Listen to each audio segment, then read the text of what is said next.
Welcome back to another episode of Gumball Love. I'm your host, Melissa Ledger. So today I have a very special interview for you, and we actually just started in. I had started recording, and usually we just start talking for a little bit and then I'll say, okay, I'm going to start recording. And then I do an introduction live. However, we just started talking right away and I wanted you to hear everything. So I just kind of let it go. And so I don't really do a formal, hey, how you doing? We've got Kody and Tiffany on the line. So we didn't do that, but I just wanted to give you an intro. This, you guys, it's such a good interview. Every couple is so cool. Like, I just geek out about these because I know that I remember the day when I knew no married couples. I didn't want to ask them about their relationship. I didn't even think I could. And I actually didn't even really recognize who was a happy couple and who wasn't. I just wasn't even on my radar. So I want to put these couples on your radar. And these are exceptional people. I just get chills right now just thinking like, wow, these people are willing to just jump on a podcast and talk about their marriage. And I just am like, I just can't believe it. I'm so grateful to be able to share these experiences with you because I've been having these conversations with couples for the past few years, like really getting bold enough to say and ask questions, but they've been offline. I've been in my own experiences. And I just think, wow, this is so great. And I get so inspired, but then it's just me. So I thought, I'm just going to see like who will do this, who will have these conversations. And that's what inspired this Happy Couple series. It's just kind of interwoven within my regular podcast, just so if you are feeling discouraged, like what would a guy tell me to do? Like sometimes you just want the male perspective and you can hear these different men that are of all ages. So at this point we have Kody and Tiffany that are just turning 30. And we had Holly and Justin who are at very early 40s. And then we have, I'm not sure. I know that, I believe, I'm not sure how old Mike is, but Jisa just celebrated her 50th birthday. So, you've got over 50, over 40, and over 30, or just in all different stages of relationships. So you can just hear the different dynamics because no matter how old you are or how young you are, you're going to have your own love story and it's all going to come into your life at the right time. And so I really hope this inspires you and encourages you to believe in that and see the whole purpose of this. So I'm going to leave it at that. And here we go. Here's the interview.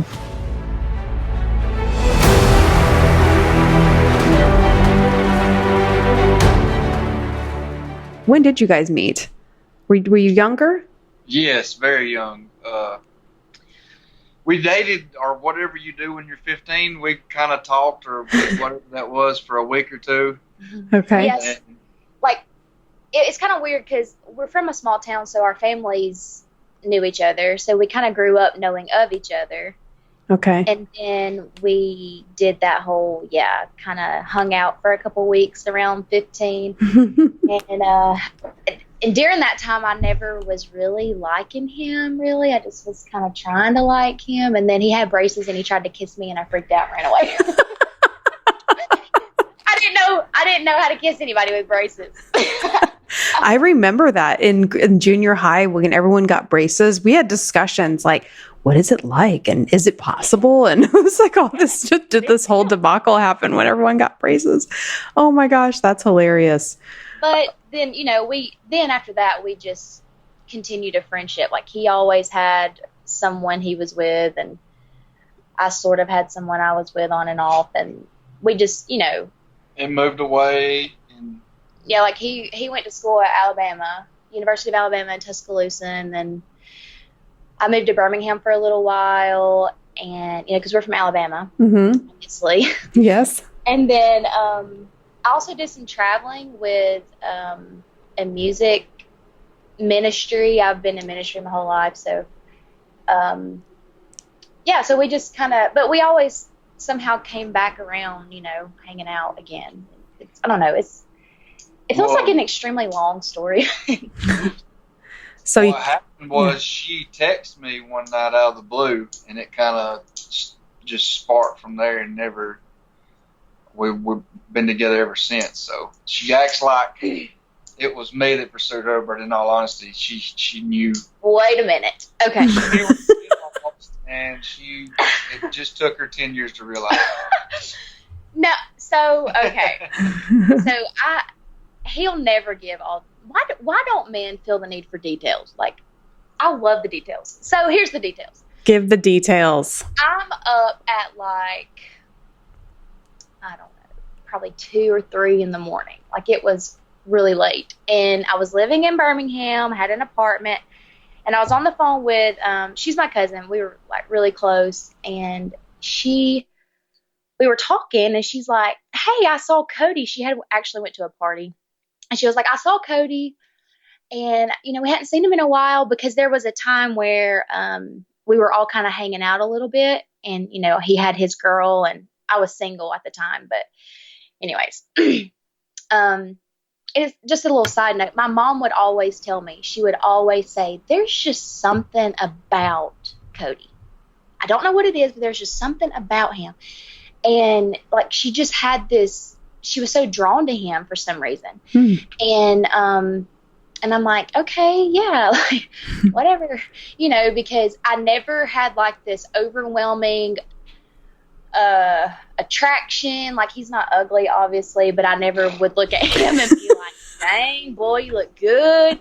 Like, which is always good to hear, right, Kody?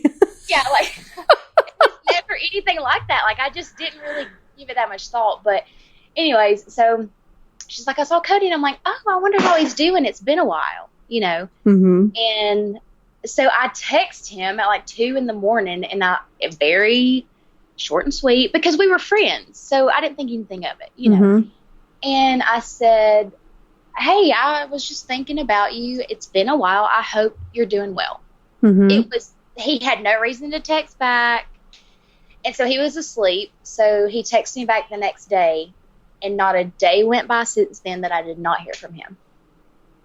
So Kody, what are the details on your side? Like, what were you thinking when you got that text? That there is a possibility for a relationship there. Just because I knew her from a long time, and I knew that I thought that it would be a good thing that she was, girlfriend material or future wife material. Or really? So you had already thought about her in that way before she texted you? Yeah. I would say so. I mean, that, like she said, we're from a small town, and good girls are hard to come by. And I just came back home from college, and I did the whole dating scene or whatever there, and it was, worse than being in a small town. So, I don't know. I just kind of was fed up with it. Well, I can see, because for those that don't know, I will post the picture with this podcast, but Tiffany is like bombshell Barbie doll. So I can see where in a small town, she would definitely stand out. I mean, she had to be the best looking girl in town. No offense to any of your hometown people, but Kody, you have to probably agree with me, right? I do agree. Yeah. Yes. I'm always like, who is this adorable girl with this accent? I always watch your Facebook lives, and you give so tell people what you do. What's your business? What's your like what do you guys do for a living? That kind of thing. Just get a little bit of background, because you're in Alabama. What town in Alabama? Well, Asheville and Ragland. Okay.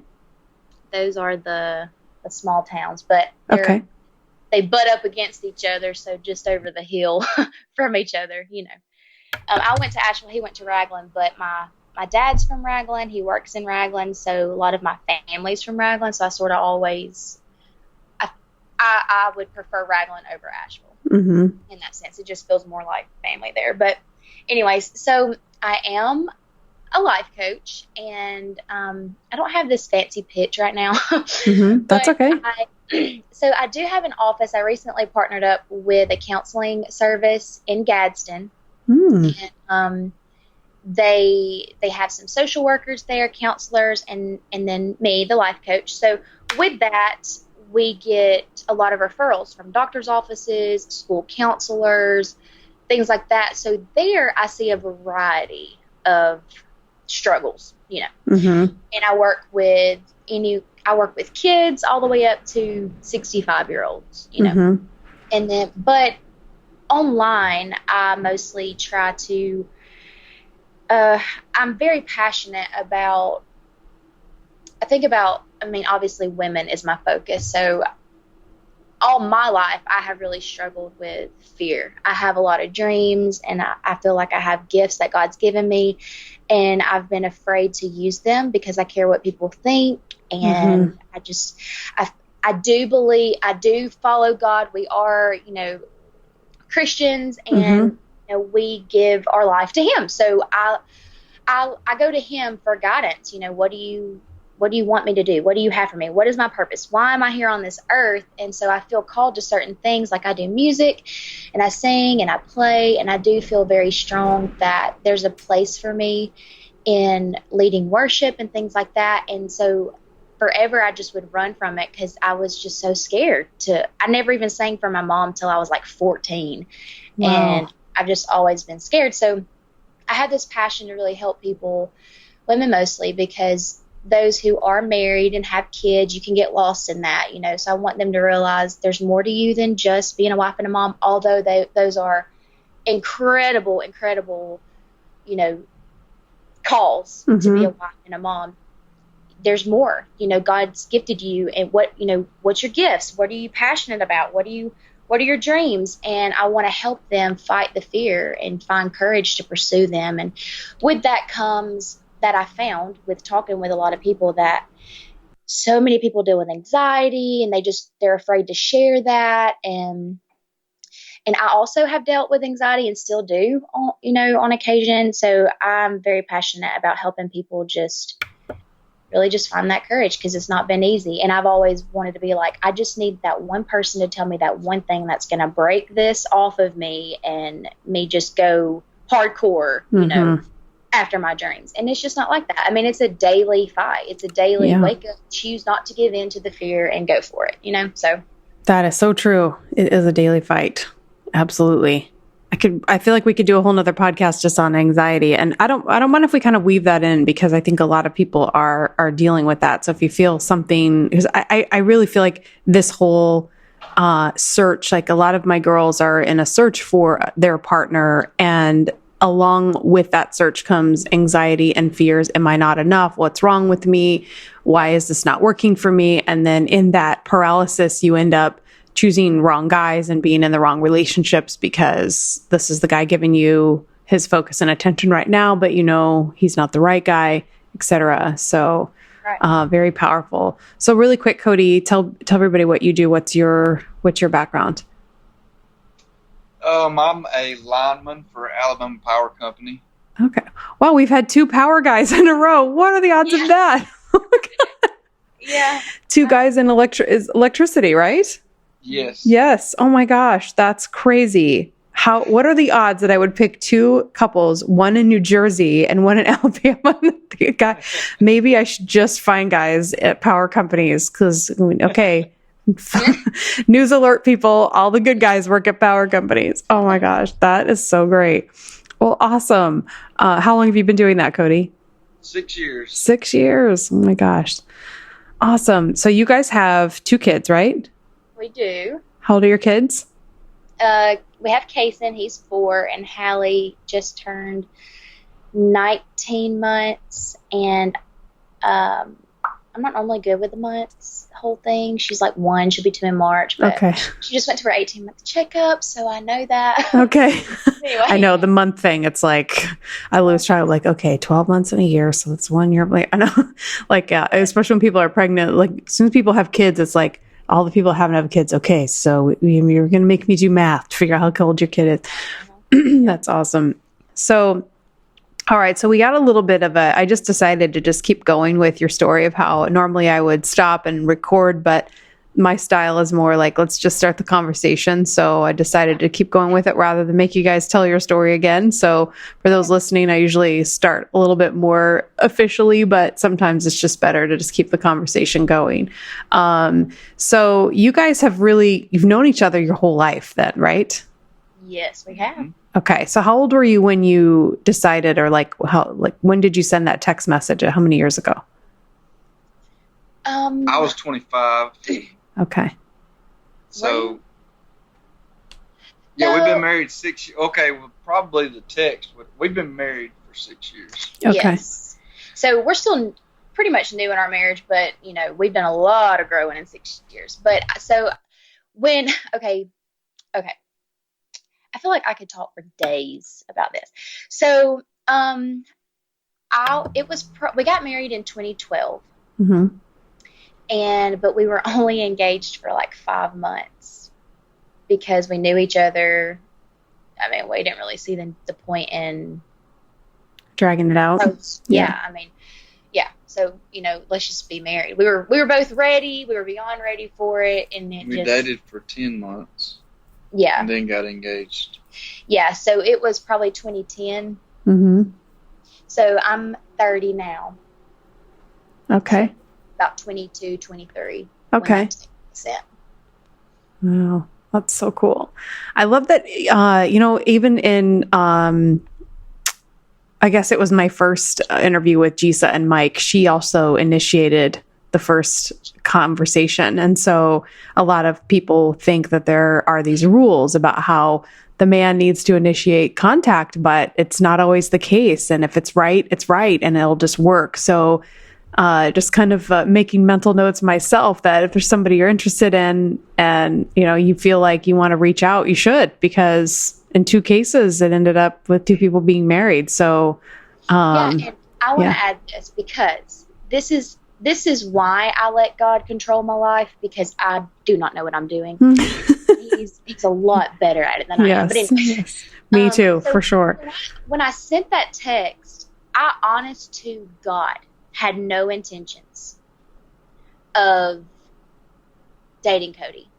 And we're both pretty real and raw, but so both of our pasts, they are completely different. They're completely opposite. So I was known as the good girl, you know, loved God, was in ministry her whole life, and Kody was known as the hellion. Yeah. Hellion, really? So this was, you were dating the bad boy. Is this like... Well, so that's why I feel like this is important. Okay. So we were friends. So I, honest to God, just sent him that text to be like, seriously, I'm just thinking about you. Like, I really hope you're okay. I care about him. You know, I really hope he's doing well. And I do feel like that was a God-given push for me to do because there was purpose in it. Mm-hmm. And, you know, so even with me not realizing that it was going to unfold into this awesome thing, you know, like he did. God did know that. Mm-hmm. And if I hadn't have sent that text, Kody may not have ever pursued it because, you know, we were just in different places. But I had no intentions of being with Kody because I had this whole idea of the guy I was going to be with, like we all do, you know. And because I was always in ministry, I wanted the really strong man of God that's preaching the gospel. And like, you know, like I had this vision that it was going to be like that. And, oh my gosh, I could go so many places with this. But anyways, so. Just go wherever you feel like it. We're not restricted, so. So just to add, I did not plan on talking about this, but I do feel like it's important. So very, very stupid decision. But when I was 16 years old, so my sophomore year in high school, I homeschooled so that I could finish early. And I did some traveling with music, and I went to Bible college and things like that. During that time, well, right before that, while I was homeschooling, I had met this guy, and I was 16, and he asked me to marry him, and I said yes. Oh. So we're engaged, and I would have been getting married like as soon as I turned 18. We were getting married. So we were building a house, and as soon as he asked me to marry him, I knew that it was not right. But he was a preacher man. He was 5 years older than me. And he preached. I met him at church. You know, he did all these things that I imagined the guy I was with would do. Wait, how old were you when he met? How old was... I was 15 when I met him. And he was 20? He was 20. Yes. And he was dating a high school girl? Yes. Oh, my God. Yes. And of course, my parents were very not 100%, but they trusted me, and he did appear to be an awesome man of God and good morals and character, you know, but then as I got to know him, he would cheat all the time. He lied so bad.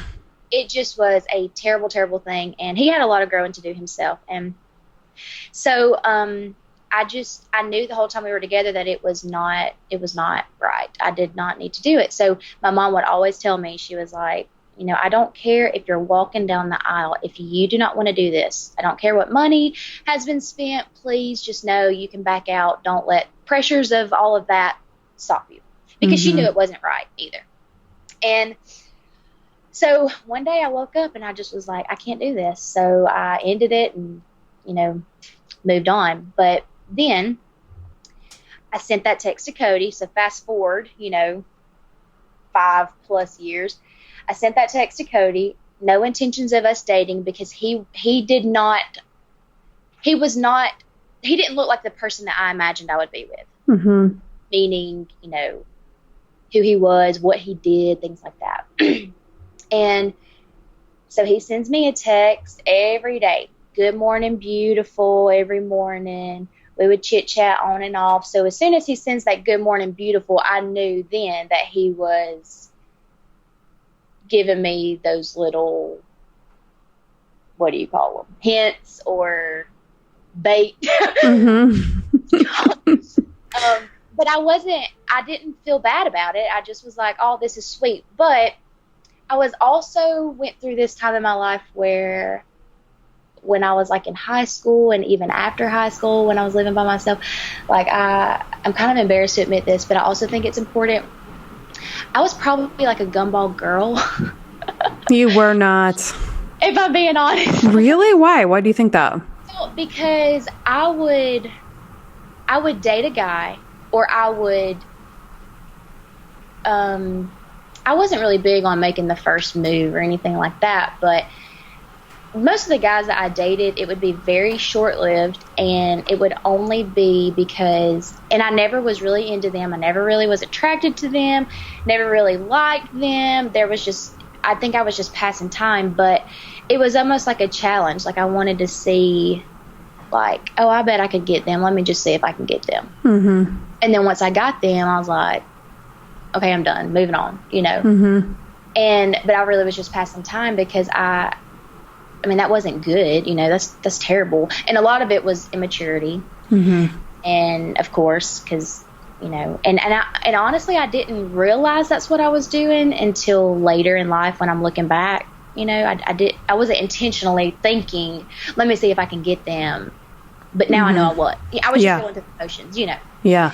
So, and, you know, people will ask me, you know, can this behavior be fixed? They'll be like, if people are doing that, because, you know, I've created this brand around attention seeking. I always feel like I have to bring the guy up to speed in these interviews because they're not looking at Gumball Love content. But just, I know you've given Kody just like a brief overview, but basically I've created this concept where some people are attention seeking, where they're just looking for the next gumball. They're looking for that next dopamine rush. And so you're in the relationship with them where it's not about you, it's about them getting attention. And the only, I believe it's an addiction. It can become a really big problem.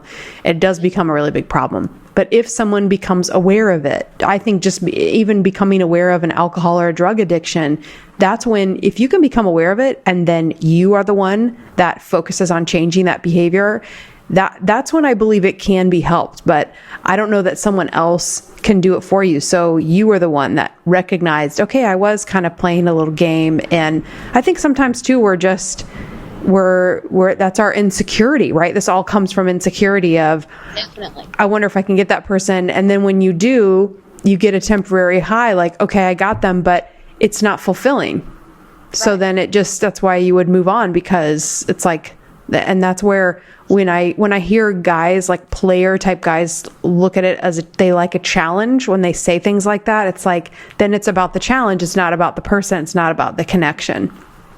Yeah. So that's interesting. That's a curveball, Tiffany. I was not expecting you to say this. No, that's good. It's good. Curveballs on the fly.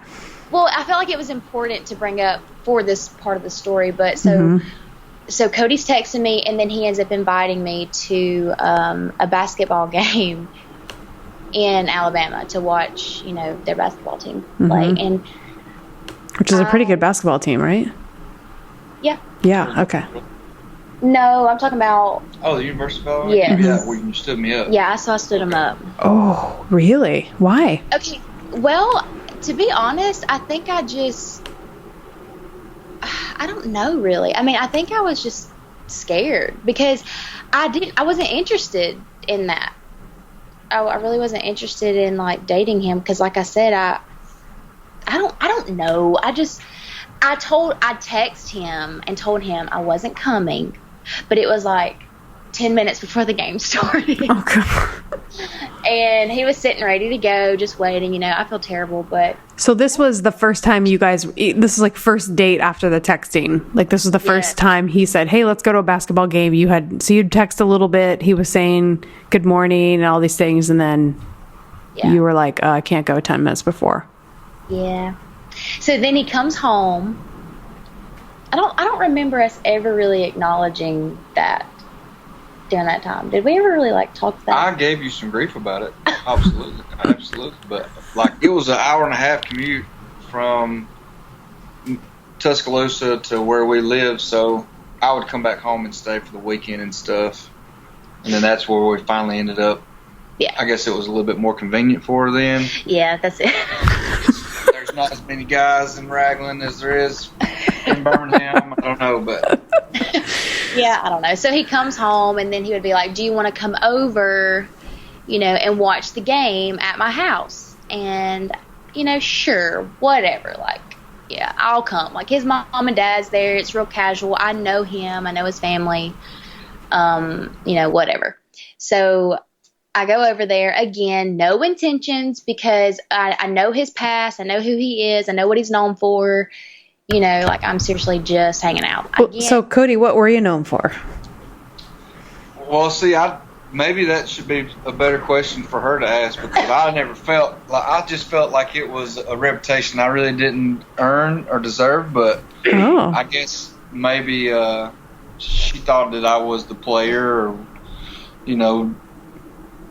just I guess you're calling the gumball type, or just to get with a girl for a little while, and then once I finally got what I wanted, I would go on. She just didn't want to, I guess the way she puts it, she didn't want to be just another girl to me. Yes, because I'm under the impression that he'll jump from girl to girl, and then any serious relationship that he was ever in, it was, I just would hear terrible things like, they both would cheat on each other. They were just crazy and psycho acting and just a bunch of drama and. Okay. It's a small town. Rumors fly like crazy too. So. Oh yeah. He went through a time where he would party a lot and did some dumb things during that time. And so, and my dad's from the town where, he lived. So while we were hanging out, I was leaving the house one day and Dad's like, where are you going? And I said, I'm going to hang out with Kody. He was like, what are you doing, baby?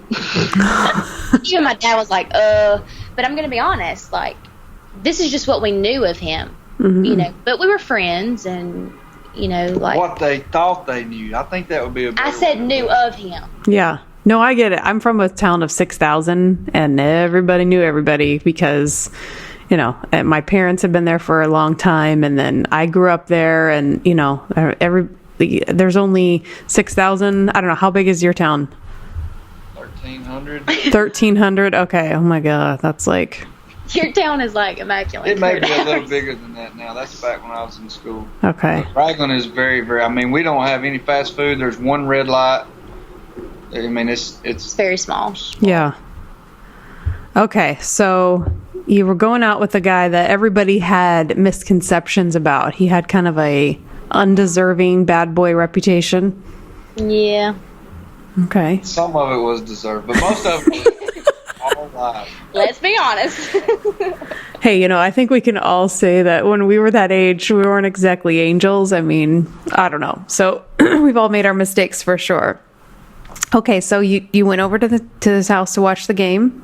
And we're just hanging out, and so really nothing to it. And then we hang out again and again and again, and there's this big deal about how he tried to kiss me at 15 and I turned him down and ran. So he wasn't trying to kiss me. He wasn't. I mean, he was barely touching me. Like, he was very on guard, very, very respectful, and I noticed that. I paid attention to that.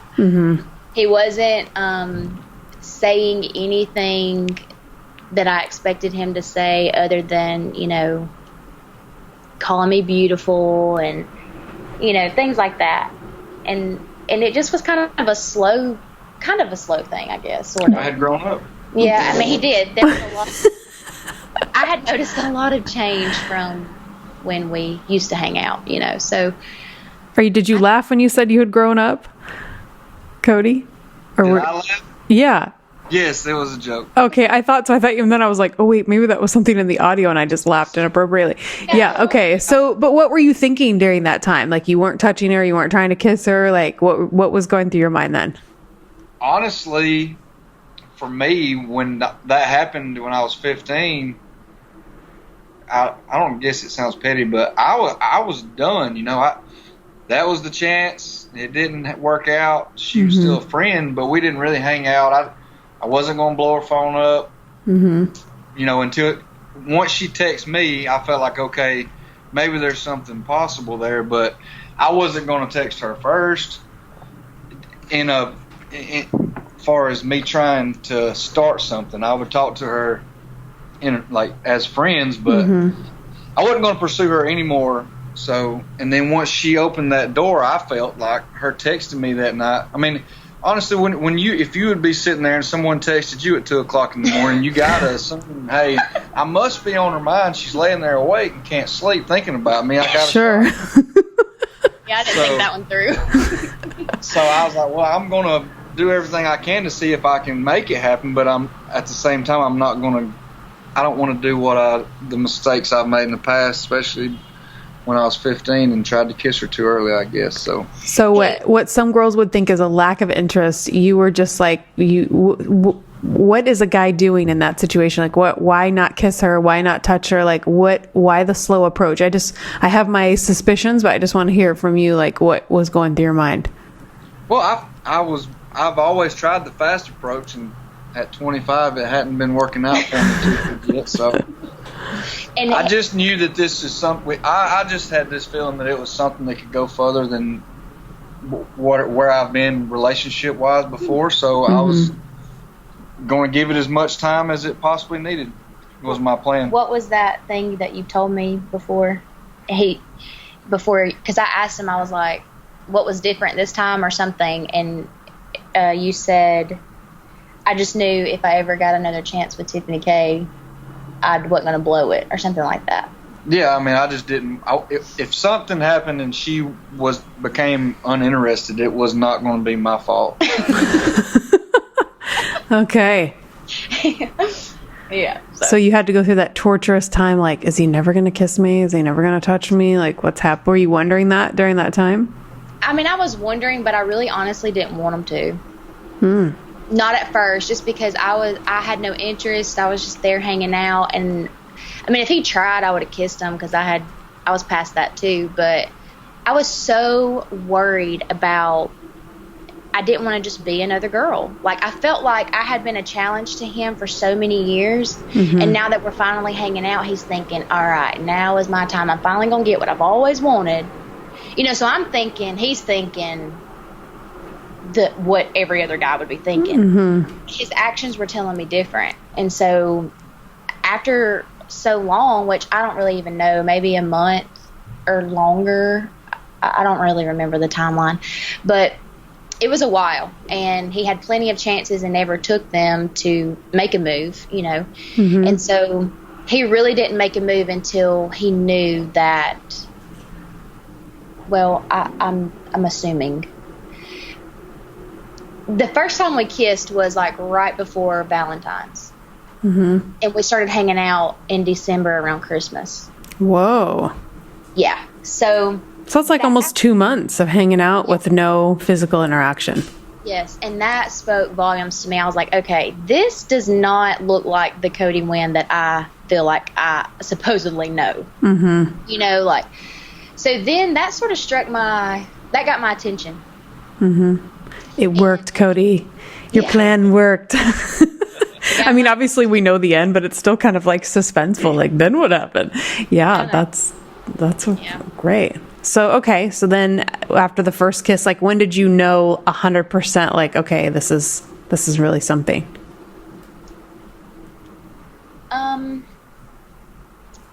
It sounds so cheesy, okay, but I really don't know how to explain it. So, like, the more we hung out and the more that he proved my opinion wrong Mm-hmm. of him, I did start to feel a big draw with him. And, like, in the past, every guy I would date or whatever, I always left a back door cracked. So as soon as they did something that I didn't like or freaked me out or whatever, I darted out that back door. And I had so many walls built because I had been hurt in the past and I didn't want to be hurt again. And I think that's why I had this hardness about me with guys. Like, I didn't want to be, I wanted to have the upper hand. Mm-hmm. And I think that's why I sort of went that route for a little while. But, because I didn't want to be hurt again. So it took a lot for me to break walls down with other guys in the past. Like, it just was hard for me to let them in 100%, and I never gave them 100% of myself either. So with Kody, as we're hanging out and little by little things are starting to progress, I started noticing that I was having a really hard time keeping walls up. And I had this fear that I would just be another girl, so I was guarded, but it just was such a natural thing. I don't know. It's so hard to explain. So there wasn't like a specific moment or a specific time that I can remember, but I just remember, like, if we're laying, like, he would never take me to his room. So, like, if we came over and watched a movie or anything like that, we stayed in the living room. He never took me upstairs to his bedroom to do that. Mm-hmm. Like, just very respectful, and I felt safe, and I felt respected and valued, and just, I don't know, he just gave me a feeling that I had never felt from any other guy, and it just was this natural thing. And, like, one day I came home from being at his house, and I just cried. Like, Aww. like, I don't know why. I just cried, and I was like, oh my God, who am I? Because I didn't cry like that. I didn't do that. Mm-hmm. You know? And so then, of course, I start praying, like, okay, God, is this a thing? Like, please don't let me do something stupid. and then I started to realize, as I got to know him, like, okay, this can't be God, because he's nothing that I thought I wanted. But he was everything I needed. And it did not matter that it wasn't about him preaching and being on stage, and, like, it wasn't like that. Who he was as a person was everything I needed. Like, my weaknesses are his strengths. Like, where I struggle mentally, he is strong in that area. It was like a perfect puzzle piece. So that's why I think it's important to, yes, have what you want, but be open to it. If you feel like this special draw to somebody, don't ignore that special draw just because they don't have everything on your list, because God may have a different plan. Mm-hmm. Ooh, that's powerful. So I'm curious, Kody, what was going on in your mind as she describes that? What were you thinking? I kind of knew. I mean, I never had to be reassured or anything. Like she said, it's hard to explain, but I had dated and talked to and been around so many other different girls from, the time I was 16 till I guess I was 23, 24, whenever me and her started back talking. And it was a different feeling for me than anybody else I'd been around. It's hard to explain, I guess, but I hate that it's hard to explain. Like, I wish that it was easier to find the words. Yeah. No, I think people can understand. I mean, I'm just letting you guys explain in your own words, and I try to be quieter on these interviews because I want people to just hear couples, and it's just like, even just listening to you guys just describe it, it's helpful. It's just like, I can't describe why that's helpful, but it's just, I really started to pay attention to couples, in the last few years, and I would just listen to them talk. Like, I'll listen to my cousins talk about who's going to clean the floor in the kitchen, and hey, did you give Hudson his medicine, and oh, there's this blah blah, and I just listen to their dynamic and the flow, and just how they're just synced up. And that's, I think, a lot of what people will pick up on is just how well you're synced up, how it's just, when it fits, and it's like, I don't know, I think that is the unexplainable, because when you fit together, it's just a natural progression. It just evolves where, and this is where I laugh at the dating advice, because if either of you were to follow the advice of, well, don't call him, make sure if someone would have said that to you, you would have never called him. You would never text him. Like, don't be the person that initiates. So there's people that write books that make millions of dollars that say, or there would be people that would tell you, you got to have sex earlier on. You can't wait that long because, wait about this amount of time, or you've got to make sure you don't say these things or say those. So I always like to hear, what do you guys think about just dating advice in general? Like, if you pick up, I don't know if you've ever even picked up a book, but like, if someone were to say and try to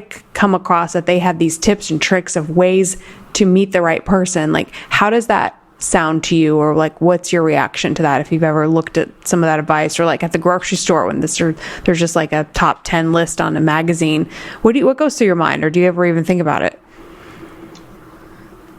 Me, I think first impression is huge. Kind of like with her, I just wanted to make sure I didn't do anything to start with to scare her away. But that was real. Like, you weren't putting on a front, because most of the time first impressions can be a front. Mm-hmm. Right. Well, and if it's something that you're wanting to last for a long time, you want to be yourself starting off. Yes, for sure. Now, why do you say that? Because then you'd have to try to keep not being yourself the rest of the time, which you'd be living a lie, I guess. So true. I mean, Kody, I know it just seems so simple, but like a lot of this advice, like, people don't make that connection. They follow all these tips and they are not being themselves. So then they have to maintain the lie, or when they stop the lie, because I feel like that, and I even feel sorry for these guys that go into, there are weekend getaways that guys can go to and learn how to be pickup artists. And they learn how to pick up women in bars, and they learn like all this stuff to say in the beginning. And then you gotta just be yourself. Yeah, because otherwise then they don't know. I asked a guy who taught pickup artists, and I was like, what do you teach them on date 6? And he's like, we don't teach that. I'm like, right. Oh, so you know what I mean? Like, they're not teaching them really how to do it. I might not expect them to make it that far. Right. And I think that there's this, like, I don't think I've ever asked this question. So, Kody, what do you think? Have you ever seen the movie Failure to Launch with Matthew McConaughey and Sarah Jessica Parker? Possibly. Where he plays the guy that won't move out of his house, the house of the famous football player guy. He's older. I can't say his name. He's in it. If I have, it's been a while back. Okay. Or let me think of like the typical player type guy. What do you think? Like, the guy that's just never settling down, that like thinks that relationships are like, or he's waiting for that perfect girl. We have this like thing that happens in Hollywood where this doesn't even have to matter if it's Matthew McConaughey or Mr. Big on Sex and the City, but there's this celebrity status that guy gets. And I think a lot of these romantic comedies are sort of circled around that. And I hear a lot of guys, they don't like watching those kinds of things because it seems cheesy to them. I don't know if you have any opinions on that, or what you think of when you see that type of guy portrayed, and then he ends up finding the girl in the end and changing all of his ways. Do you think that that's possible? Absolutely. You think it's possible? Well, I mean, like, I didn't ever feel like I was that guy, but as Tiff said, that was my reputation. So, I mean, I feel like if there is somebody that, because for me, I had been with other people before and kind of was like, you know what, this might be love. But if you have to say might, or you have to say I think that this is love, then it's probably not. It's a feeling that you can't, that it's there. So whenever I started with Tiff, I knew that I was in love with her. So I mean, I don't know how someone could not feel that. Like if you was a player or whatever, once you find that person, it's something you can't deny. I don't know if that makes any sense or not. So do you feel like you were a player before Tiffany? Like, do you feel like you were out there looking for girls and kind of using them for attention, and then, like... Can we be real? Any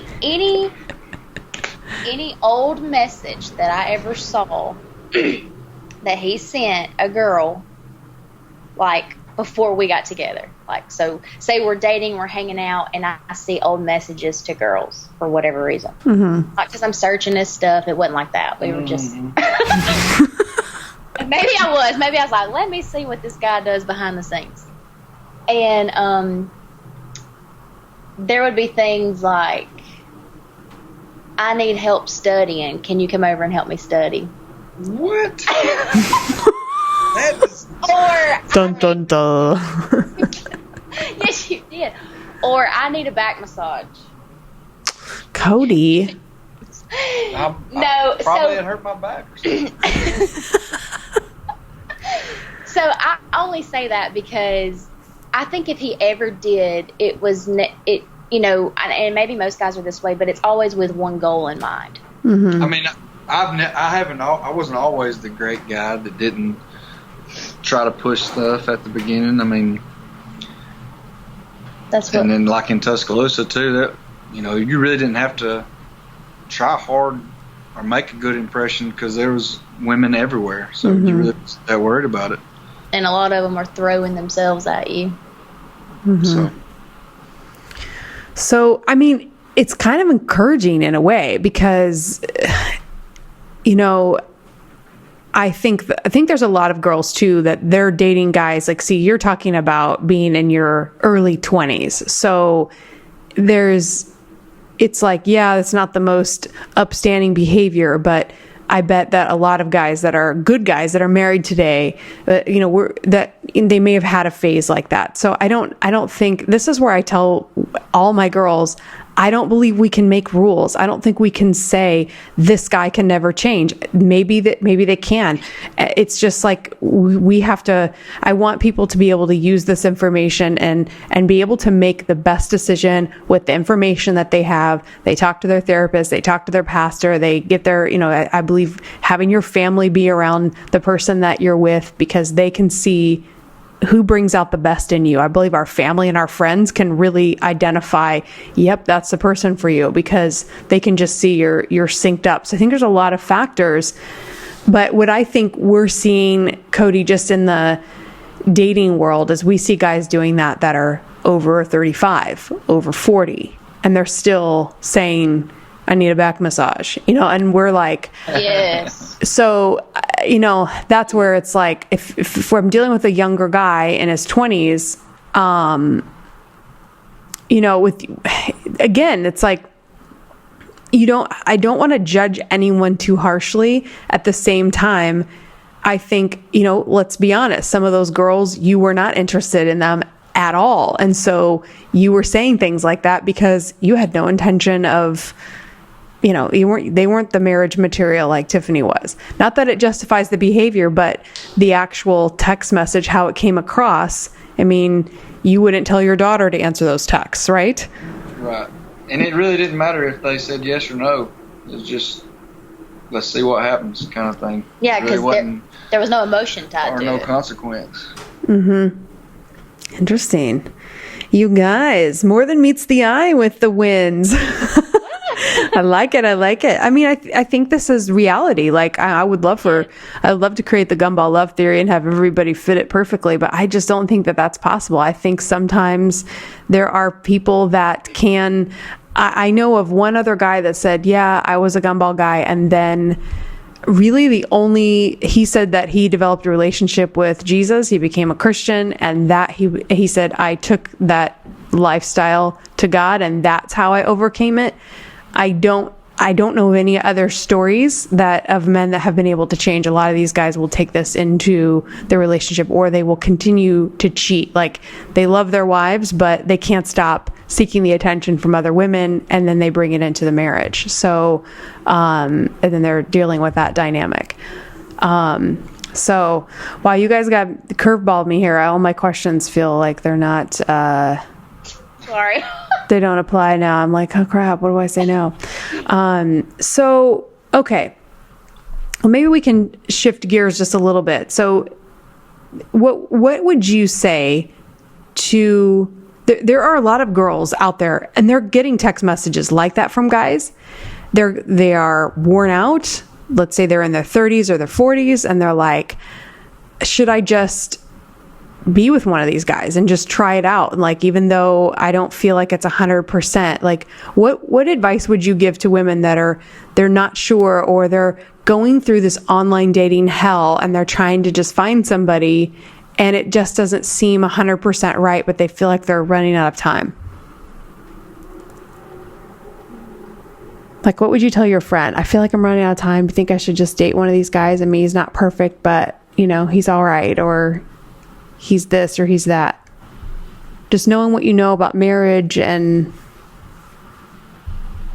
For me or for Tiff? Either one.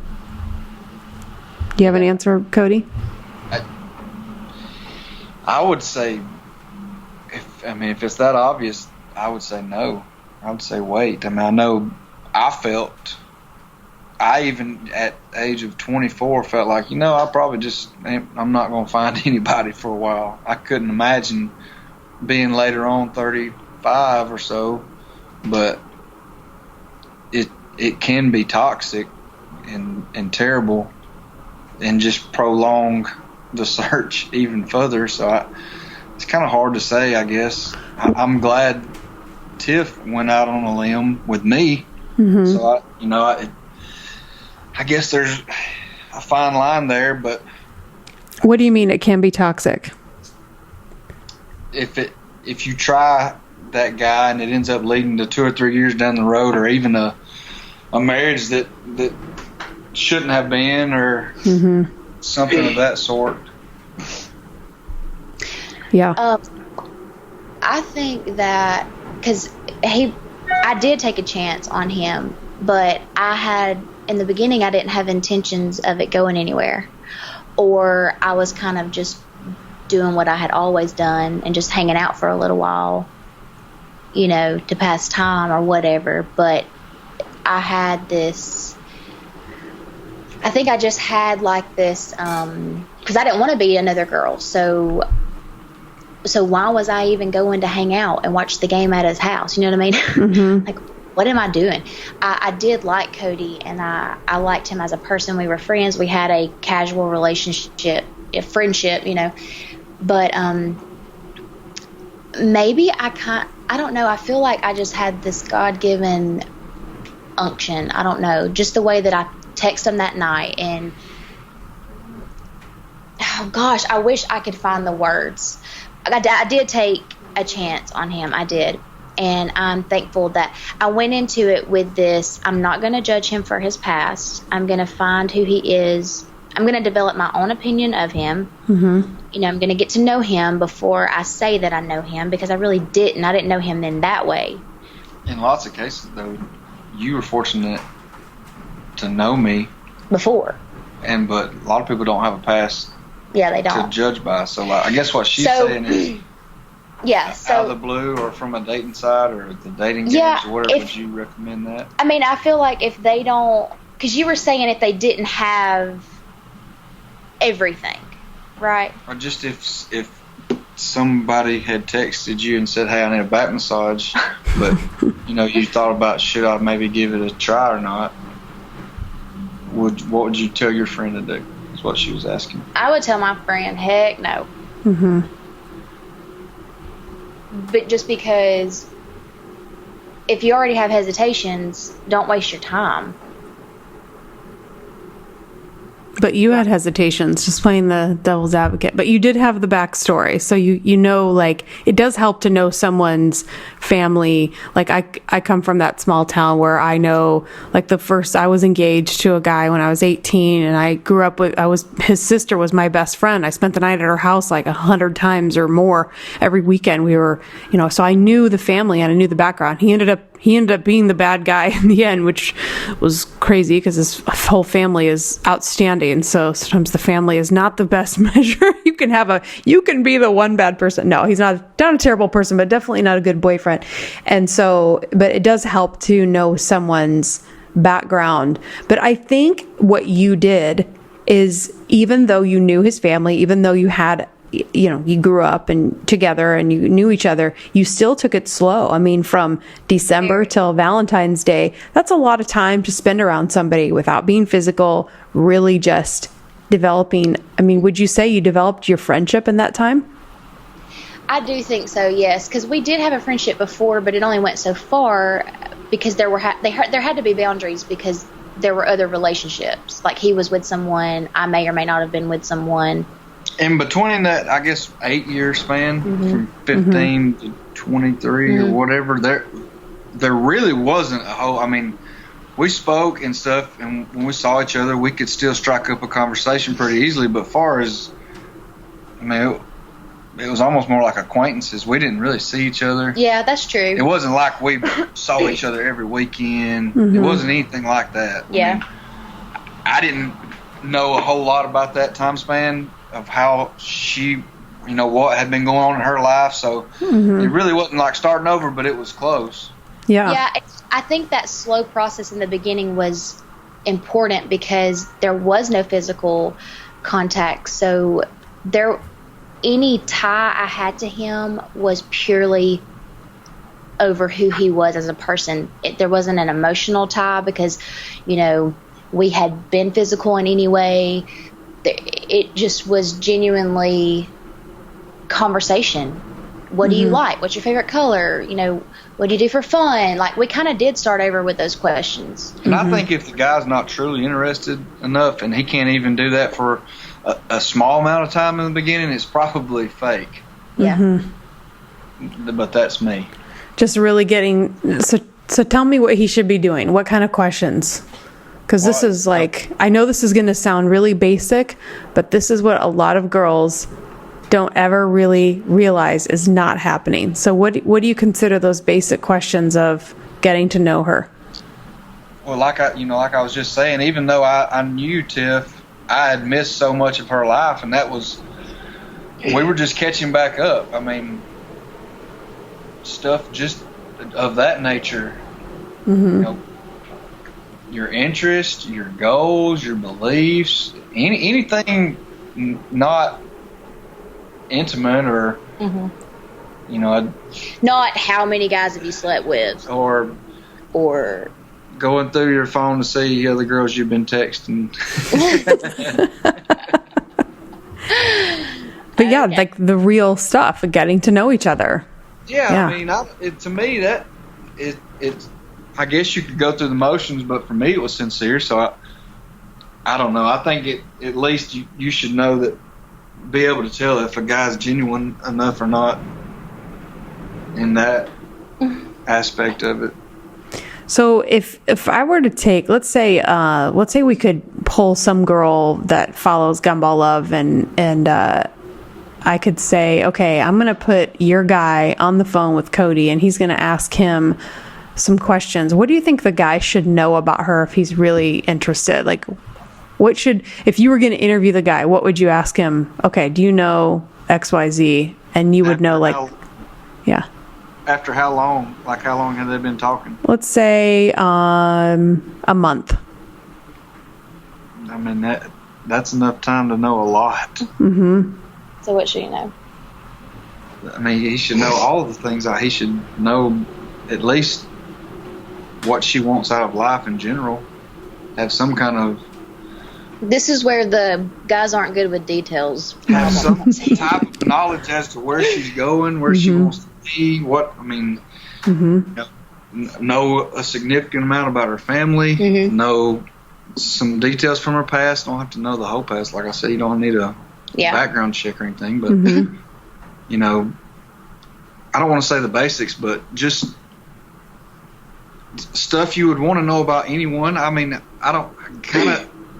if you was, let's just say you own a business and you're hiring somebody, you want to know a little bit about the person before you hire them for however long down the road. I mean, kind of that concept. Just a different way to put it. Yeah. I mean, you know, and it was probably obvious for other girls talking to me when I was interested and when I wasn't interested, because I wouldn't have asked any of those questions.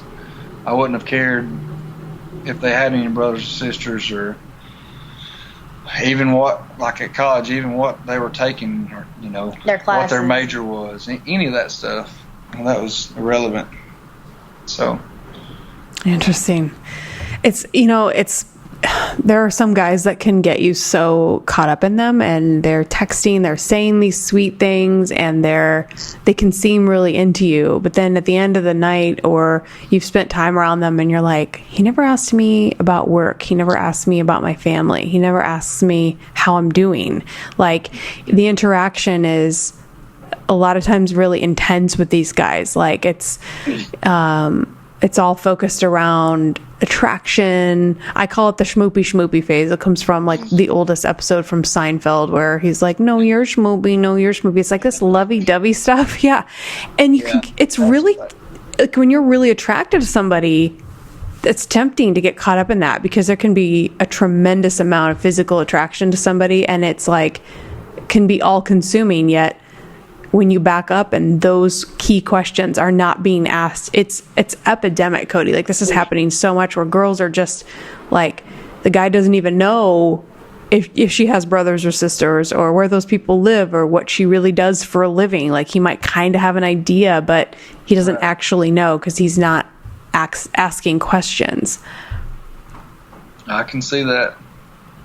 So interesting stuff. So we should definitely, like, okay, let's say both of you were to become single. Let's say we don't have to like create horrible situations where you're single, but let's just, like, no one gets hit by a bus. I hate creating that. I don't even want to speak it out loud, but like, let's just say you became single, like, and you guys didn't work out for whatever reason, and you're single again. What would you look for in a partner? Like, what would the dating process look like for you now, knowing what it takes to make a marriage work, what it takes, like, what would be those qualities you would look for in a partner? That's a tough question. You're perfect. Well, okay, so, oh man, that is hard. I have a lot of thoughts, but I also want it to be relevant. So it is so important to know what your love languages are, like how you receive love and how you give love. And it's so important, even when you're dating, to know what your person you're dating, what their love language is, because a lot of understanding comes from that.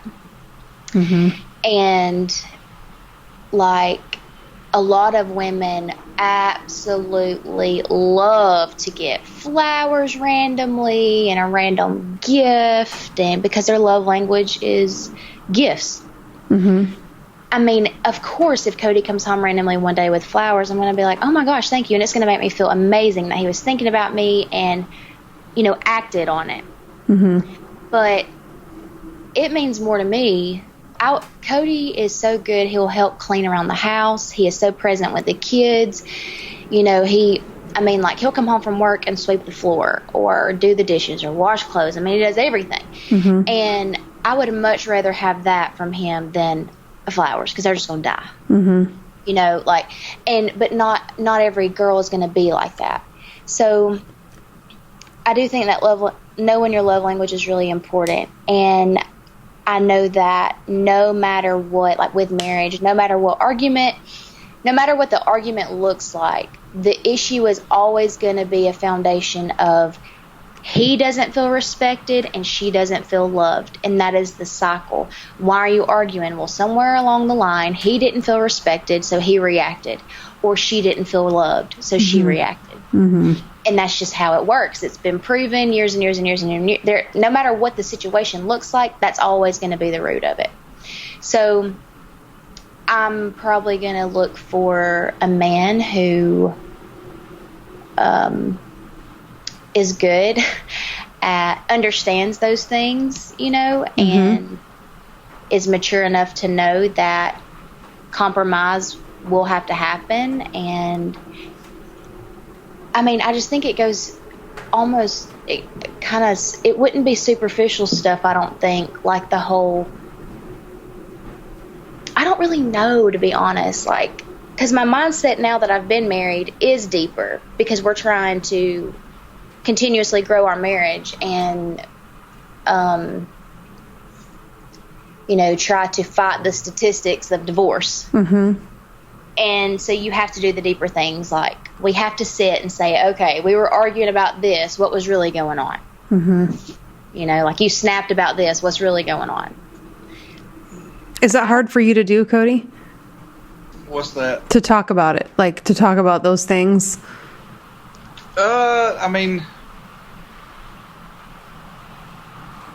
Probably. I have a problem with talking anyways. I'm probably like your stereotypical man that doesn't really speak my mind like I should, but let me tell you, you are like light years ahead of most guys, because I can count. I know for sure that if you were ever a gumball guy, it wasn't for very long, because most guys don't have, it takes a tremendous amount of security in yourself to just get on a podcast. It took a lot for me to just do a podcast in general. It's like, oh my gosh, I have to have a microphone, I have to have things to say. And I just marvel at the women that hey, can you do a podcast? And can you bring your husband with you? And just the fact that you do this is so, I cannot tell you how grateful I am personally, and just how women are literally on the edge of their seat listening to you, and what sounds just like, I don't know, this is what I would do. Like, it just helps us to hear how it really works. And it doesn't mean like what you're saying is gospel, but it's just, I'm trying to give girls all these different guys so they can hear like, oh, well, Kody sounds way different than Justin, but it's like you're from different places. You have different accents. You do have the same job, so that's weird. But it's like there's this thread that I hear, and I can't really describe that. I think it's the thing we're not able to describe is that's the thing that I want everybody else to get on the same page with, because there's this X factor between couples that's just there, and I really believe that's when we can believe that there is a person that we're meant to be with, and that we should wait for that person. And some of us do. Like for me, I'm way further than I thought I would be not finding that person, but I spent a lot of time with the wrong guys, years with different guys, hoping, wishing, trying to make something work that wasn't working. And it just, so God gave me this path to help women to reverse engineer that and help them see it so much faster so they don't make the same mistakes that I made. And so this is so critical for people to hear this dynamic, because most women just don't know happy couples. And even when I knew happy couples, I didn't really think about like, oh, I guess they are. Because happy couples are good couples. Like you guys are working on your marriage, and you probably don't think like, yeah, we're the picture of great marriage because you're working on it. You know, like I always notice that. I notice a happy couple and they'll look at each other like, I don't know, do we have anything to say? Because you just don't necessarily recognize it because you're in it. You're working on it every day, and it's not glamorous. Like, so, okay, that makes me think of one thing. Like, women over glamorize marriage and the wedding and everything? What would you say to someone that's like, I just want to have a ring and I want to be married and I want this, that they want that more than they want the marriage itself, where it's like they get caught up in that whole wedding shower and picking out the china and like the glamour of it all. What do you think of when you see that kind of where? I mean, it's no different than anything else in life. It is what you put into it. You're gonna reap what you sow. And my brother and my brother-in-law both got married at the beginning of this year, and that was my advice to them: is you're gonna get out of this thing what you put in it. If you want a prosperous and a fruitful marriage, you need to be out there pulling the weeds up. I mean, I love that. So yeah, I think it's really easy to get distracted. Like everybody focuses so much on the fun to-dos, with the ring and the, everything like what you were saying, and then they get married, and I mean, like we argued on our honeymoon. Like it was weird too because the first 10 months we didn't argue none. We dated. There was no arguments. What did you argue about? Probably have to go on a different podcast. It was just, I think that it was for my opinion is, all you hear about is how you have this glorious honeymoon and all this and that, and I wanted it to be perfect, and it was something that happened that just wasn't in my eyes as perfect as I thought it should have been. And I kind of showed my butt, for a lack of a better term, towards some of the people at the place, and it just. And so I'm sitting here looking at him, I'm like, oh my God, what have I done? Because I've never seen that side of him. So like he had this perfect moonlight dinner planned, and I'm not high maintenance. I'm just happy that we're here together. Yeah. There was like some stray cat trying to eat our food, and what we ordered they ran out of, and I mean it was just terrible. But I was just happy to be there with him. But we had to pay extra money for it. So, anyway, you do have these high expectations. So I'm thinking, oh my God, we're probably the only people in the world that have argued on their honeymoon. Like, oh my God, like this is terrible, what have I done? And so I think people get distracted with all this stuff at first. Like, yes, it feels good to have a ring on your finger. It feels good to plan a wedding. It's fun and all, but I would definitely be investing even more time into growing yourself first, and then growing each other as a couple, learning each other, because right when you get married, I mean, it is amazing. I don't know what it is. It's like as soon as those vows are spoken and that marriage certificate is signed, it's like a whole nother world. And I think there's a lot of high expectations. For me, I had a lot of high expectations, and then I realized I was wrong. Like, this isn't reality. This big fantasy I had in my mind is not reality. Like, explain for those of us that haven't had that experience. What was the expectation and what was the reality? Well, we had 10 months of no arguing, so I was like, man, we got this in the bag, good. And then we argue on our honeymoon, and I thought, oh crap, so then we come home, and then, you just begin, life happens. You live together. He's working, I'm working, I'm in school, there's money, we're trying to find a house. There's a lot of stressors that come once you're married that you don't have when you're dating. And then how you respond during those stressors is new to you because you've never experienced that.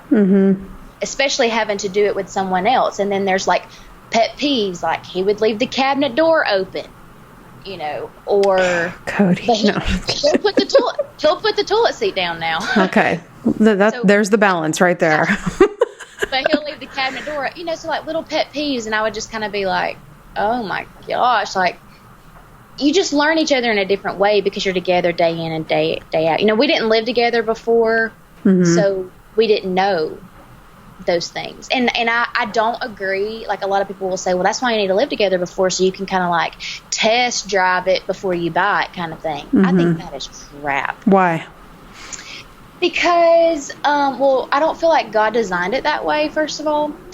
And I feel like there's a lot of special, important things that are very sacred that need to be kept for only your husband. And if you test drive it with someone else and he ends up not being your husband, then one day when you find that right person, your husband's missing out because you just gave it to whoever because you're so worried about test driving it. Right. I mean, when it's right, when it's meant to be, and when it's a God-ordained thing, like, God knows what you want and what you need more than you do. And if you can just trust that, like, and I know everybody doesn't do the whole God thing or Jesus thing. I should specify. But, you know, that's okay. I never want to hold people back in expressing their religion, because I feel like we need to say what works for us. And this is your experience. This is your story. So, I don't want to hold anyone back, because I want people to, because you could be speaking to the people that are Christian and the people that aren't can take from it what they want. Because I've listened to people of other denominations, and they'll say, and you can pull nuggets or you can pull things from everybody. So, but this is your time. This is about Kody and Tiffany. So, I'm right with you. I kind of also had this high expectation that, if I do wait and I'm with who God has for me, then it's going to be perfect because it's from God. And that is not the case. Just because you may feel like God sent you that person, it doesn't mean that it's going to be perfect, because we live in, I mean, we're flesh, we're human, it's life. So that's not always the case either. But anyways, I kind of got sidetracked. No, and not sidetracked at all. I think it's important for people to know, like, this is what I have discovered just as a single person looking at marriages. I look at it and I see how beautiful it is, but I also see that it's not like a fairy tale. So it's made me slow down and go, okay, if I don't have that person that I really connect with and that I feel the draw and that it's just naturally fitting, if that person isn't a parent in my life, I don't feel inclined to force it with somebody or push the timeline, even though, for some of us, the timeline is, I don't know if I can have kids anymore, so I may have to adopt kids. Like my journey, this is much later than I would have expected in life. However, I still feel like forcing it with someone that isn't right for me, I feel like creates a bigger problem, because then you're like, well, what if I would have waited? Would I have found the right person? And now I'm with somebody. And then if you're having kids with that person or you're adopting kids, like I feel like it all makes the journey. It's like I'm taking control, and I believe in God as well. Like, I've got to do this according to his plan, because he created the universe so he can create a meeting. And if he chooses for me to meet a guy after, if you're after 30 or after 40, or some people are newly divorced in their 40s, 50s, 60s or whatever, and they're still looking for the right person. I just don't think if you're forced, even with the right person, this is what I hear you saying, even with the right person, there are challenges. So can you imagine trying to make this work with somebody who wasn't even quite right for you? Right. I feel like if you do believe in God and you trust his path for you, you have to, I love what you teach, because you're really helping women focus on themselves and grow in themselves. That is so important. And if you're not quite ready for that person, timing is everything, especially with God. And like, even for you, I mean, pray for that person. Pray for the one that God has for you. And maybe you haven't met him yet because he isn't ready for you yet. And God's still doing a work in him. So pray that he'll stay in that path where he needs to be. Pray that God will grow him quickly. Pray that he will, have focus and strength, and pray that God will protect him from any distractions and any women who are not a part of the plan. And I did that. I prayed for the one God. At 13 years old, I started praying for the one God had for me. And I know that's like a whole nother story, the one, but like I just did. Whoever it was that God had destined for me to be with, I covered him in prayer and prayed that God would protect him from any addictions that would sidetrack him, from any girl that would sidetrack him, because sometimes, there may be a kid involved that wasn't originally the plan. And, like it can go so deep, there's so much to it. But I definitely, even for you, I want to encourage you to just like start to pray for him and pray that God will just line your path up with him. And for anyone else listening, it's okay to do that. It's okay to ask God for things, specific things, And, no, I like that, because when you're praying for him, it makes him real. Like I think a lot of times we feel like, I don't even know if this person's out there. Should I just get my box of 1,000 cats and call it good? Like there comes a point, because I'll tell you, when you get older and then you looking at this over the age of 40 and you're like, okay, now I'm looking at you're just looking at life totally different. And I've watched cousins who have raised children, and I've been in their lives where I have little second cousins, I guess, that are like nieces and nephews to me. And you just see how important those things are. And so, I think that when you're looking at this and you're a little bit older, you can lose faith a little bit. It does there are days when it's like, well, maybe this will never happen. Although I feel like for me, I'm at a place where if it doesn't happen, I have found my purpose, which is crazy that the purpose would be to help people find relationships. But I am helping people find. First, I had helped not one person. So it was like, really, God, you're going to give me this idea and this concept, and then you're going to keep me single in the process. Are you kidding me? But I really felt from him that he was doing that so I would, because I can tell you, if I had found a guy even 5 years ago, I would have made this whole thing about the guy. And and it would have been, he was the success of like, okay, this is the point where you've reached success. And over the past 5 years, I've realized, no, it's becoming who you are as an individual. It's not about, you cannot depend on the guy for your own identity. Yes, completely. And how do you, what's the word I'm looking for? Like he adds to who you already are, and you add to who he already is. Like there's a word for that, but I can't think of it.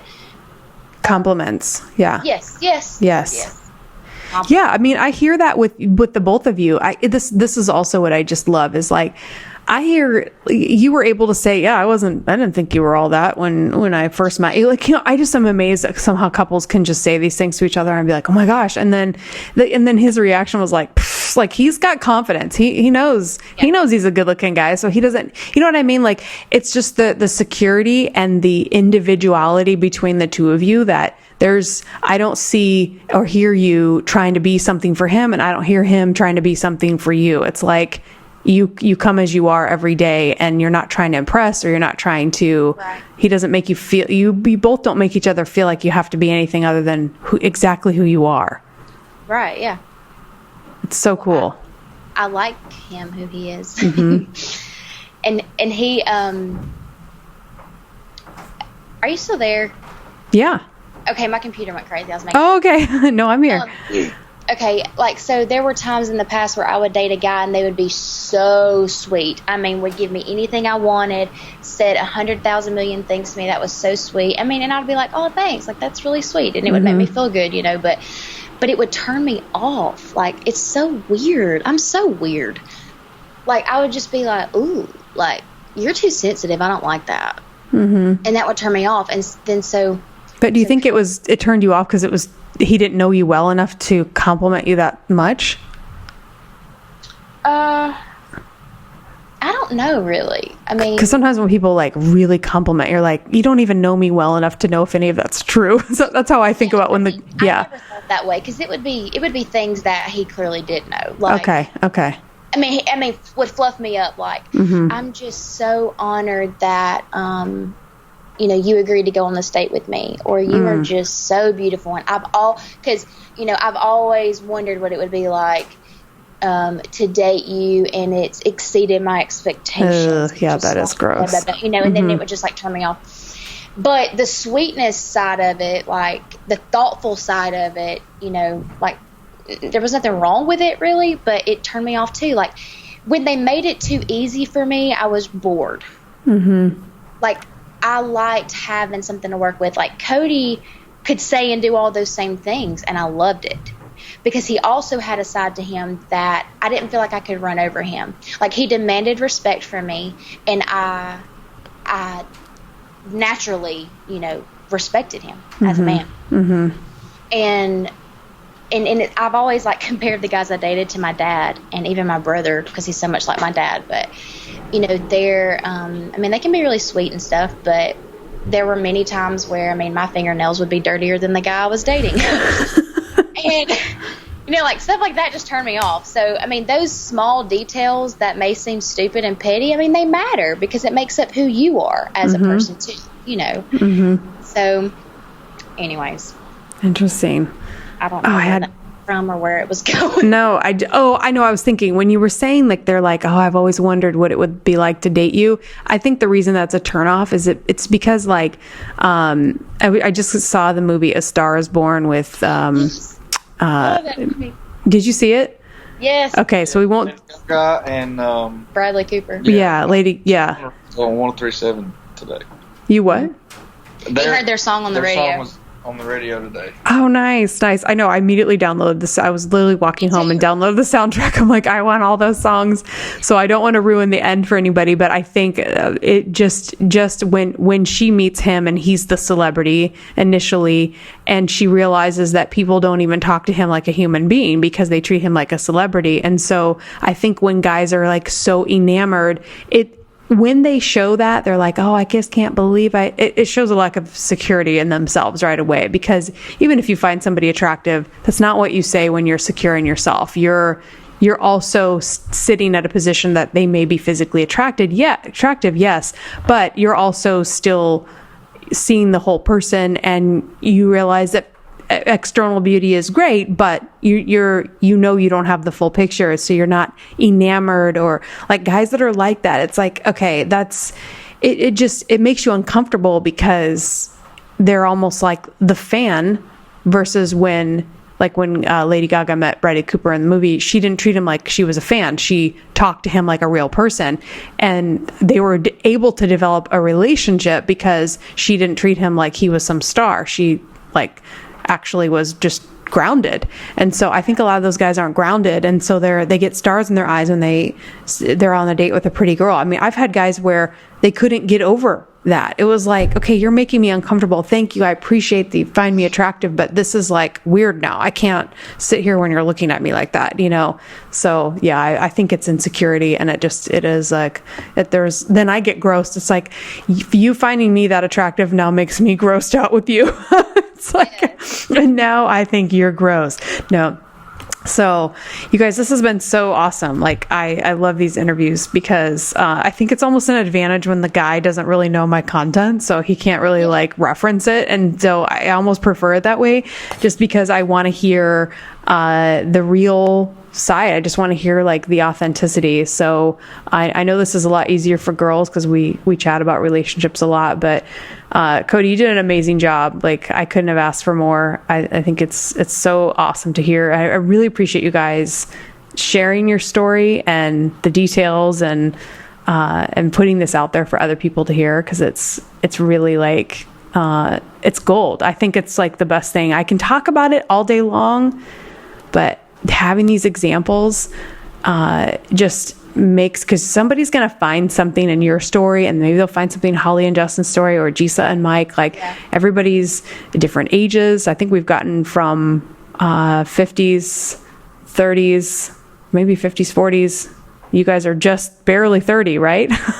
Yeah. So yeah, we got 30s, 40s, 50s on the. I didn't even plan that, but so we've got people from all different age groups and different places with family. You guys are in. Well, I guess Holly and Justin just had a baby, but you guys have your second child already, and Jisa and Mike didn't have any children. So there's just so many different stories and dynamics and couples that come together at different points in life. So Yeah, it's just really cool.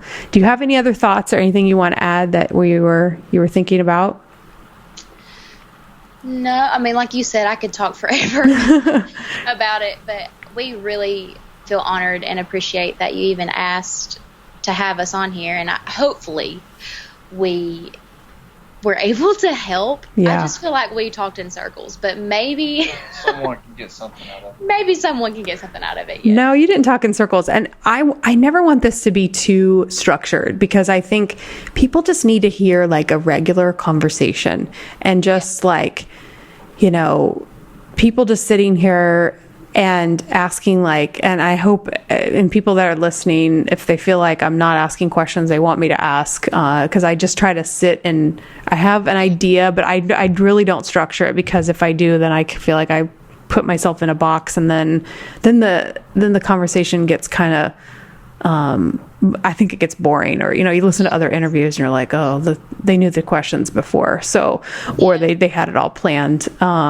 So I feel like the questions that I do send you are like, you know, do you feel like people, I almost feel like my questions are just too, I try to give you guys somewhat of an idea of what we're going to talk about. Like, how did you meet, and what do you think of games, and are we being too picky?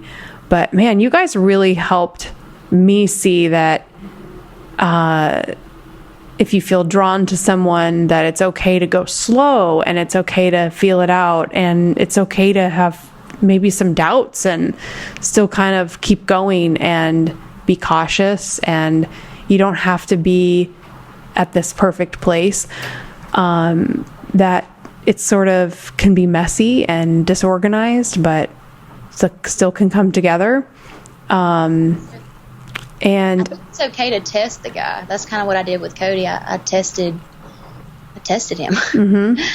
and he passed with flying colors. You know, yeah, he wasn't like jumping at the first opportunity to be physical. And I think she still tests me. Mm-hmm.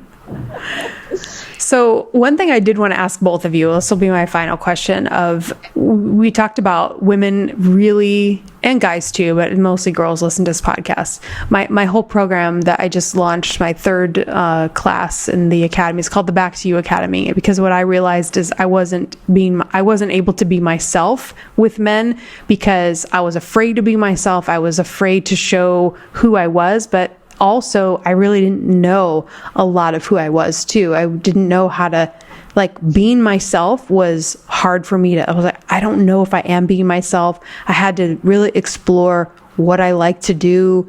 Like you were talking about, if you have dirt under your fingernails, maybe that's who you are. Like maybe you've got your hands in plants and you're digging in dirt all the time, and that's just who you are. And so somebody could be like, no, you have to have the perfect manicured fingernails. And it's like, that's not who you are. You're the girl with dirt under her fingernails. I mean, like things like that, where it's like, I don't want people to change that stuff about themselves, because I just feel like sometimes that could be the one thing that, you know, I just appreciate the girl that can just, I mean, I know that you're like so beautiful, and you can, what is it called when you clean up good? So you definitely can clean up good. But I think like guys, there are some guys that want the girl that's always cleaned up, but some guys really like a girl that can be, you know, she can get dirty and then she can clean up good. They like both dynamics. And so just knowing that, and being comfortable in who you are and all the different things that make you yourself.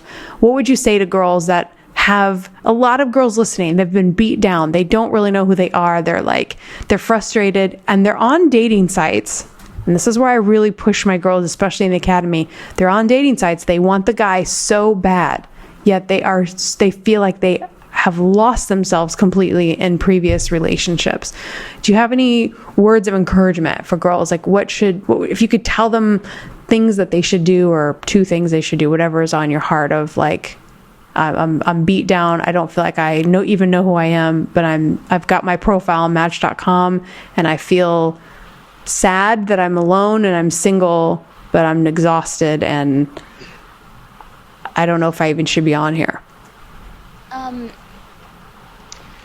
I probably would encourage them to take a break from doing the online dating, and just like take a break from dating altogether. Mm-hmm. Because if they feel beat down, and they're exhausted, they're not going to have what they need to invest into a relationship anyways right now. And they need to do what you're teaching, go back to the basics. Like, okay, who am I? What makes me happy? What do I want out of life? What are my dreams? Mm-hmm. What lights me up? What sets my soul on fire? Let's stop pursuing a guy in a relationship, and let's pursue something that gives me life for a second. Mm-hmm. And because when you do what you were created to do, you feel so full and fulfilled, mm-hmm. and you are happy. And if you just start to go after your purpose and who you are, who you're supposed to be, what you like, what you don't like, you're finding you're finding your identity, you're finding what you're meant for.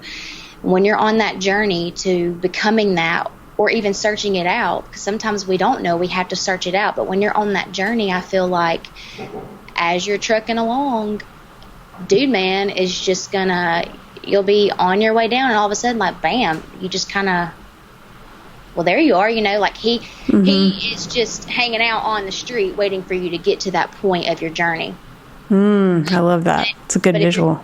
If you're trying to find him now when you're not supposed to meet him until 10 exits later, it's not going to work. Yeah. And of course you're going to be exhausted. Of course you're going to be beat down, because you're not, you got to fill your gas up. You know what I mean? Like, you got to fill your tank up, and how you fill your tank up, you head on down the road, and then when it's time, when you're ready, and when it's time, you'll meet him. And there may come a time where you have to get back on the dating site, and you have to put in the effort to find him, but like with Kody, I didn't really do much effort. It just kind of fell in my lap, and it just kind of happened. And I know so many people that say, it just happened. Like, we just ran into each other. It was like this funny thing. And there are so many success stories of people who are online dating, but who's to say they wouldn't have found someone, or that maybe even that same person, if they weren't online, they could have found someone. I don't know if there's just one specific person or not. I don't really know those answers, but you can't really do what ifs either. But I definitely would say to someone who's tired and beat down, and I would say take a break for a minute and remember who you are and what you're meant for, and then start to pursue that and just watch how things unfold, especially if you give your life to God. He, let him guide you and lead you. And there's a season for everything.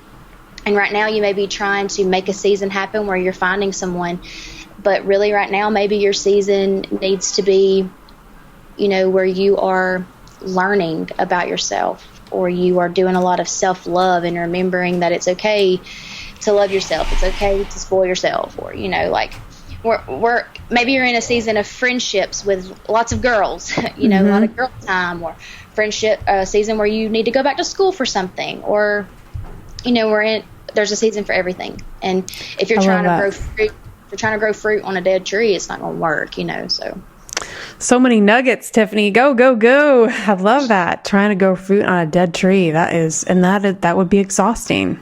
Yeah. Sometimes you're just tired. Yeah. Kody, do you have any thoughts on that question? Pretty much kind of like she was saying, I feel like a lot of people just think they're standing there looking at the hourglass run out of sand or whatever, but and they're trying to rush things because they're running out of time. But I think in the long run, not being yourself is going to end up costing you more time. And there he goes. She just says it so succinctly. Staring at the hourglass. There are no better analogies than that come from the South. I swear, you guys have the best analogies ever. We're not as intelligent, so we have to do that. Oh no, I love it. Like, I think I really love the Alabama accent. Like, not every Southern accent I love, but like, I think maybe it's Alabama that is my favorite. I don't know. I could listen to you talk all day. It's like, it's not. You guys don't talk slow. You have the accent, but it's not slow. What's that about? Maybe that's it. You talk fast, but it's Southern. Good, so it all runs together. What's that? I said we don't enunciate very well, so it all runs together. It just gets real fast. Yeah. I don't know. I think you enunciate pretty good. But I think I've noticed, I don't know, maybe is it slower in Georgia or Mississippi, maybe. It's a little slower in Mississippi. Georgia does everything slower. Georgia does everything slower. That's awesome. That's awesome.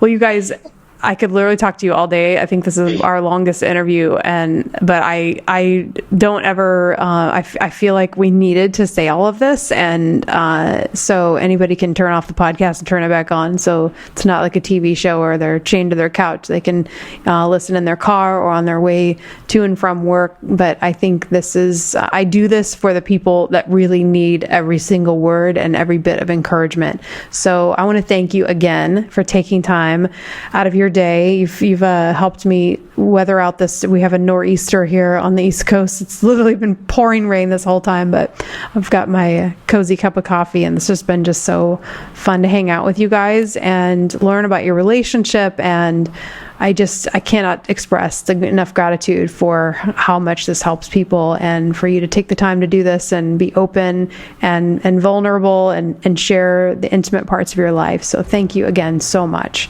Well, thank you, Melissa. You're welcome. All right. We'll talk to you again soon. Okay. Bye.